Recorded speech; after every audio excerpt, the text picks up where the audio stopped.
Hello again and welcome back to another one. And today we have a couple of topics to cover, as a few hours ago we got new details linked to Eminem's upcoming album, The Death of Slim Shady, Coup de Grace, that hit the web. From the official tracklist to the official confirmed features, and we'll be exploring this, including the reactions so far. And we even got some official projections and pre-release numbers linked to the album, and we'll expand on this in a bit. And today we also got more linked to Drake, as apart from the fact that he's been getting dragged for the most part since the battle with Kendrick Lamar, Drake found himself in the same position after he took another L after the football match between Argentina and Canada. And on a side note, some have even dropped some damage control material, seeing as Kendrick pretty much called him a colonizer who goes around taking advantage of rappers from Atlanta, and we'll get to this later, as Kendrick's associate Ab-Soul also revealed a way for Drake to redeem himself moving forward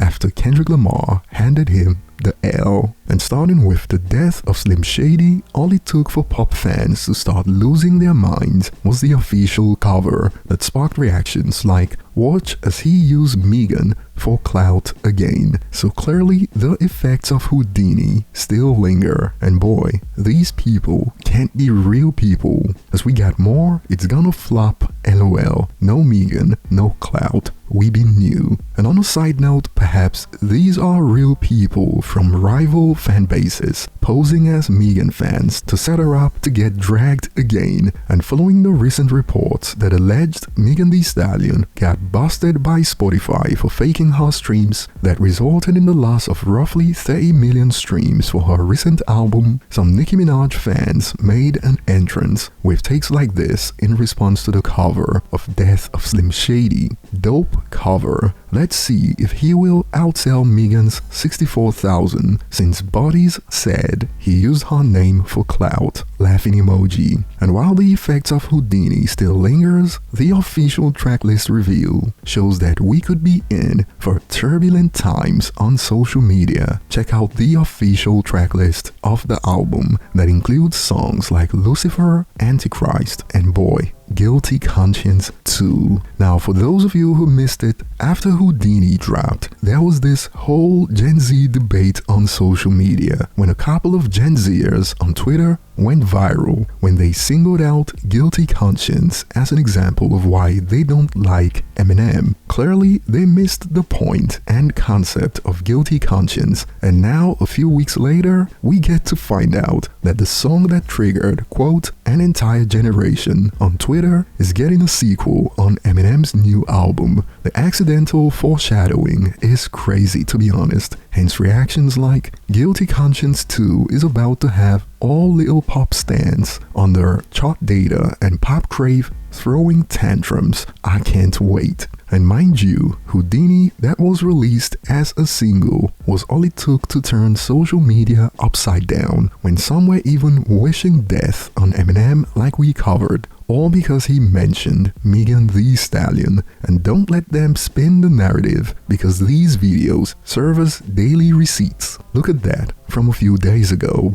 I need Eminem to pass away, cause why are you speaking on her? So if Houdini did this much damage, Lord knows what a sequel to Guilty Conscience could do. And more on this note, Antichrist, Lucifer, Guilty Conscience 2 has the potential to be so offensive that I'm creating an Eminem defense Twitter tweet draft to send once it happens. Loudly crying emojis. And boy, Drake can't catch a break. Kendrick has done irreparable damage to his reputation, as following the announcement of Guilty Conscience Part 2, we are already getting memes like this. Meet Drake, 31 years old, after meeting a young girl from Stranger Things, things start getting hot and heavy in an upstairs bedroom. Once again, his conscience comes into play. You think this shit is cool? Nah, man. Come on, man.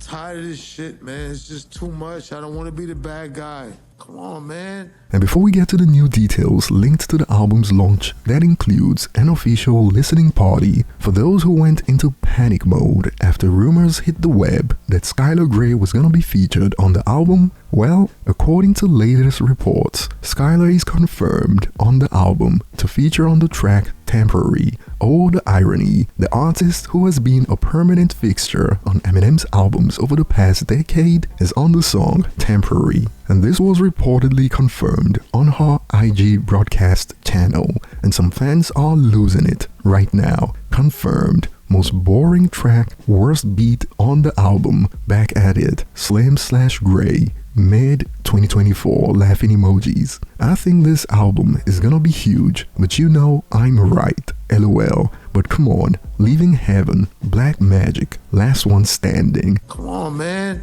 Perhaps people are just tired of her voice, but thankfully some are asking the right questions. But question is, will this be the Venom 3 song? And a new Venom movie wouldn't be complete without Eminem on the soundtrack. And we got some early numbers that are already in thanks to the singles that released ahead of the album. Check it out. Eminem's The Death of Slim Shady Coup de Grace has moved over 130,000 RIAA units based on pre-release activity, 1.3 million song units across Houdini and Toby. So we are most likely looking at eligibility for gold in the United States on its release week. And we are talking RIAA eligibility, not to be confused with first week sales. That doesn't include pre-release activity from singles. And seeing as hits daily double under the article, can Taylor retain the crown? Predicted this. Meanwhile, this week will also see the release of Eminem's hotly anticipated The Death of Slim Shady Coup de Grace, which is projected to bow on the subsequent week's chart at 300 to 350,000. Is there anything Tay can do to hold off the rap god's new set? We don't know, but we look forward to finding out. Now, I don't know the methodology that was used to predict 300 to 350,000 first week, but it is safe to say the album will be eligible for gold in the US on its first week. And speaking on Taylor Swift, this happened recently. 6 limited time versions of Taylor Swift's The Tortured Poets Department have been restocked on Taylor's website. 2 have already sold out, and this report sparked reactions like, I need her to block Eminem so bad next week. He's a misogynist and desperate for attention, so he might start another beef with her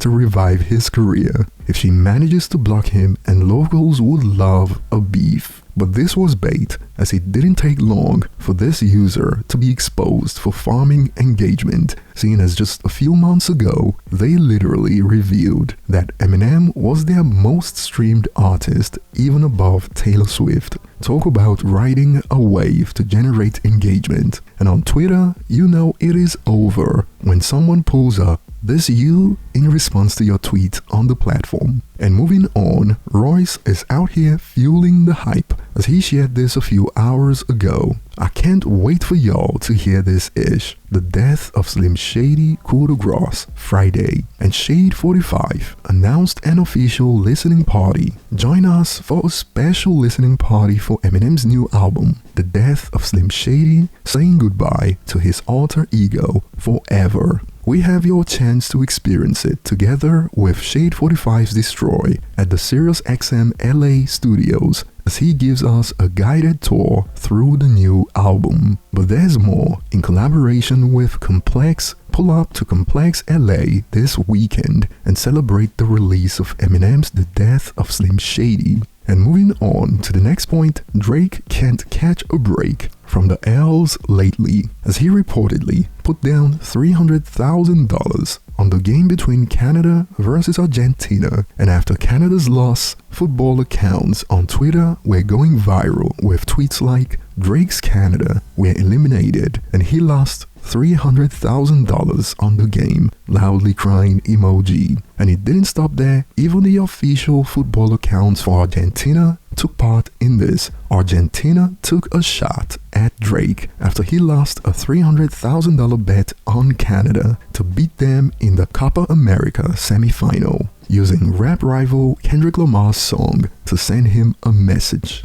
And speaking on the damage of the diss song to Drake's reputation, Absol revealed on Twitter, this was not a rap battle, it was scripture. And he continued on how Drake could redeem himself moving forward. If Drake is the MC I imagine he can be, redemption is not off the table. Keyword MC. Suffice to say, Drake will have to write his way out of this without ghost writers, and he concluded, "But before my rant goes out of context, he could never F with the gang name on some rap-ish. That was never a question." And seeing as Drake's been getting piled on, more hit the web a few hours ago about how Drake put the Migos on. Check it out. Drake put the Migos on and brought the Atlanta rap scene back to life. Walking in, when you seen this and we crossed paths, Drake come over straight up. He said, "Coach," he said, "This your group?" I was like, "Yeah." He said, "Man, I've been listening to their mixtape every day. It just came out Tuesday. This is Saturday." But he quoted lyrics from one of the songs. So he wasn't lying. He wasn't lying. He said some shit. I was like, "Oh shit," you know what I'm saying? And then like a few days later, because we exchanged numbers and shit, a few days later, he texted and was like, "Send me one of them records. I want to get on it." And we sent him 2 songs. And probably a few days later, he sent the verse back from Versace. That's crazy. That's crazy. And it was so dope. He said, big ups to Drake. Drake is Drake that's family, our partner, man. you know what I'm saying? Drake told us straight up, he had just launched OVO, his radio show. He was like, "Let me put it out," you know what I'm saying? Because at the time, it was a big platform. He said, "Let me put it out on my platform." And we said, "Go ahead." And he put it out. And the point of this is that it goes against Kendrick's claims of how Drake colonized and took from Atlanta. Although some have hit back with he didn't put them on, he made them a household name. People gotta use words better. They were already on. Drake helped them get bigger, and some concluded they aren't even a group anymore. Move on already. Sheesh. But what are your thoughts? Tell us below. Thanks for watching and see you on the next one.